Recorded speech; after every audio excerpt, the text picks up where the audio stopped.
While listening to Traherne Part 3, especially deep in the episode where you were discussing man's desires and wants, I kept waiting for you to mention Girard and mimetic desire. Specifically, I was thinking that Jesus himself was and is supposed to be the object of mimetic desire, the central focus of all for all. As I recall, you or someone else in the Ring of Honor has said something like that. Is it appropriate to connect Traherne and Girard in this way? As always, thanks. Yes, and I think it's appropriate I love this suggestion, I even think it's appropriate to connect Dostoevsky and Traherne and Girard, right?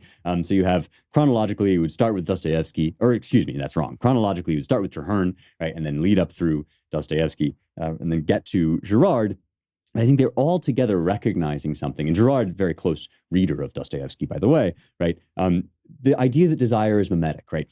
That we long and we do not know what we long for. And so we kind of take our desires from other people and we want things because they are wanted, right? Which creates, of course, rivalries, right? And cycles of rivalries and all the stuff we talked about when we talked about scapegoating back in the Girard episodes.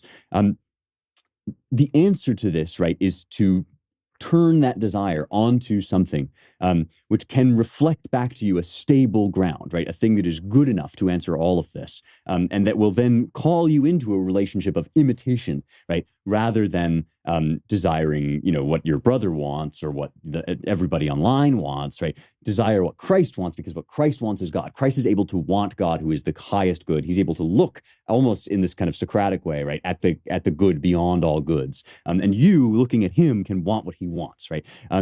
This is kind of akin to the passage that I went back to when we were doing Traherne, and that was Augustine, right? Our hearts are restless till they find their rest in you, which is then, I think, really echoed in that Traherne desire, right? We have this description that we have these insatiable desires and we turn them toward all different things, right? So toward everything that we can find. But that just produces more desire in us. The world is not big enough, right? And that's because the kind of thing that we want is not more and more.